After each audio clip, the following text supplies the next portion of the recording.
నమస్తే ఆంజనేయులన్న, నా పేరు సుజాత. నేను సిఎంఎస్ఏ నుంచి వచ్చాను. మీరు విత్తన శుద్ధి చేస్తారని తెలుసుకుందామని వచ్చాను.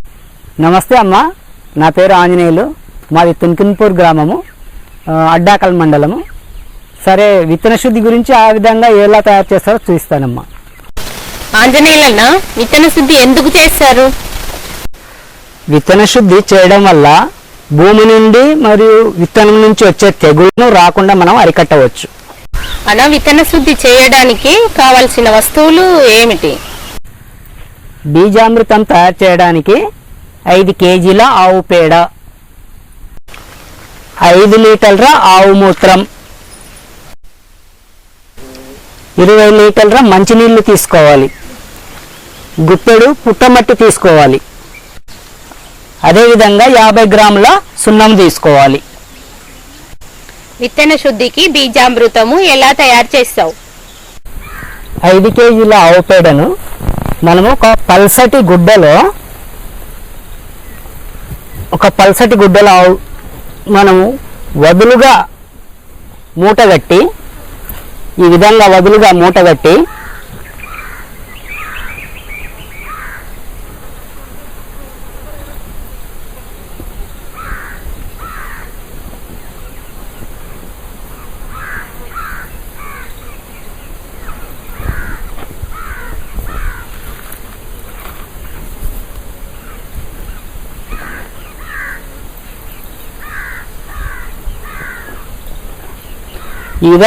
మూటగట్టి దానికి ఒక కర్రకు తొడిగించాలి.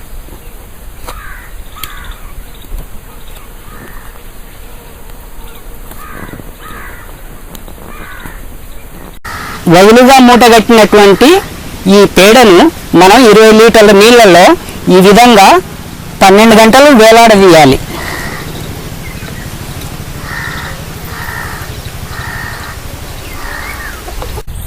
పన్నెండు గంటలు పేడను నీటిలో వేలాడదీయడం వల్ల ఆ పెండలో ఉండేటువంటి సారమంతా నీటిలోకి దిగుతుంది.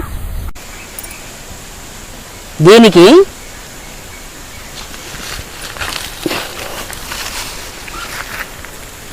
గుప్పెడు పుట్టమట్టి కలుపుకోవాలి ఈ నీళ్ళల్లోనే. తర్వాత ఒక 5 లీటర్ల ఆవు మూత్రం కలుపుకోవాలి.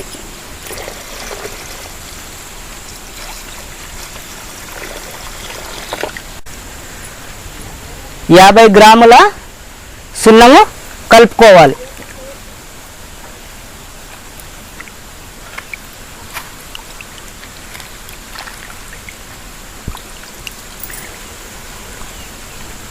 ఈ విధంగా అన్నీ కలుపుకున్న మిశ్రమాన్ని ఒక 12 గంటలు నానబెట్టాలి. ఎక్కువ నానబెట్టొద్దానా? లేదమ్మా, 12 గంటలే నానబెట్టాలి. 12 గంటలు నానబెట్టిన తర్వాత దీన్ని బాగా కర్రతో కలుపుకోవాలి. అన్ని కలిసేదాకా కలపాలి.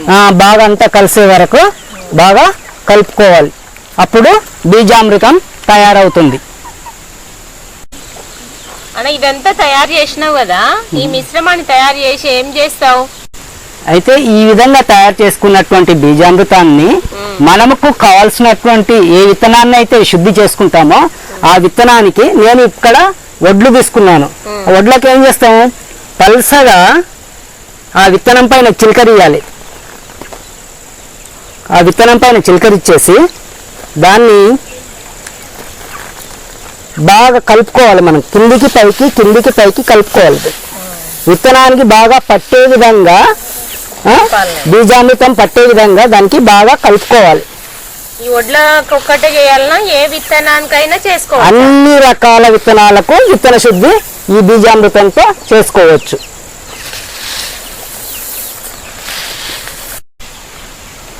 అన్న, ఇది కలిపినావు కదా బీజామృతం ఈ విత్తనాలకి, ఈ కలిపిన తర్వాత ఇది ఎప్పుడు వాడుకోవాలి? అయితే ఈ విధంగా కలిపినటువంటి విత్తనాన్ని మనం నీడలో ఆరబెట్టుకోవాలి. ఒక నీడలో మనం విత్తనాన్ని విత్తే ఒక గంట ముందు మనం విత్తన శుద్ధి చేసి నీడలో ఆరబెట్టుకొని ఒక గంట అయిన తర్వాత మనం విత్తుకుంటే దీనికి మంచి ఫలితం ఉంటుంది. విత్తన శుద్ధి చేయడం వల్ల ఏమి లాభము, ముందు జాగ్రత్తలు ఏమిటి? బీజామృతంతో విత్తన శుద్ధి చేయడం వల్ల భూమి నుండి వచ్చేటువంటి తెగులు, విత్తనం నుండి వచ్చేటువంటి తెగులు మనం నివారించుకోవచ్చు. ముందు జాగ్రత్త చర్యలుగా మనము ఆరోగ్యకరమైనటువంటి ఆవు పేడ, ఆవు మూత్రాన్ని మాత్రమే వాడాలి.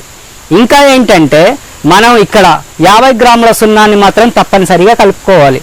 50 గ్రాముల సున్నం ఎందుకు కలుపుకుంటున్నాం అంటే ఆవు మూత్రంలో ఆమ్లగుణం ఉంటుంది కాబట్టి ఆమ్లగుణాన్ని తగ్గించడానికి మనం 50 గ్రాముల సున్నాన్ని కలుపుకోవాలి. ఇది మాత్రం మర్చిపోవద్దు. ఇంత మంచి కార్యక్రమాన్ని మాకు చూపించినందుకు మా సంస్థ తరపున ధన్యవాదాలన్నా. ధన్యవాదాలమ్మా.